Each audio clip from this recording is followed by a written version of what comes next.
And so this piece is entitled Empathy. Um, it's a very personal value and attribute that I have always wanted to nourish and I've always wanted to see in so many people that I meet. Because I feel like in this world where we look at the surface, we forget the depth in people and we forget that we're actually very similar to each other when it comes to our core.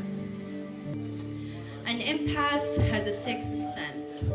They've always carried more than the rest of the people in their little worlds.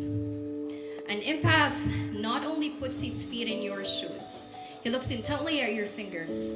He traces the lines back to your past and wonder if there's a storm needed calming. If it matters to also offer his hands. An empath asks if you are okay. At the bus station, he pulls away his seat to give more space for your convenience. At the grocery store, he lets you take the line first. He picks up the fallen orange and carefully puts them back on the shelf, convinced he thinks it would make someone else's life easier. Bothered by the noise in his head, do it, save them. The empath is the best friend.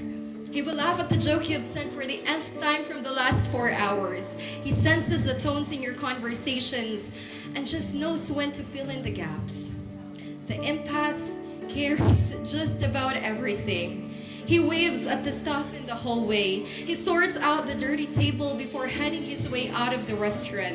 And when he does, he looks intently at the homeless man in the street and carries his burden. Wishes he can save him.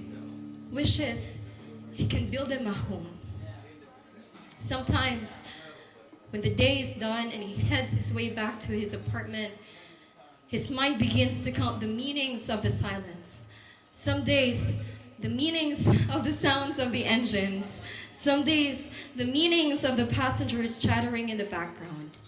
And when he arrives home, he unbuckles his straps. He drops his stiffened shoulders and takes a big sigh of relief. Thank you for the gift of empathy. It is inevitable. I feel deeply for the world. Tonight, with nothing left but solitude, let me care only about myself. The pace of my breathing, what movie to watch. Do I play my favorite country song? Do I listen to poetry? Before I wallow into dusk, do I murmur the words? Empathy is both a blessing and a curse, and silently sink back into nothing. Thank you. Again, that is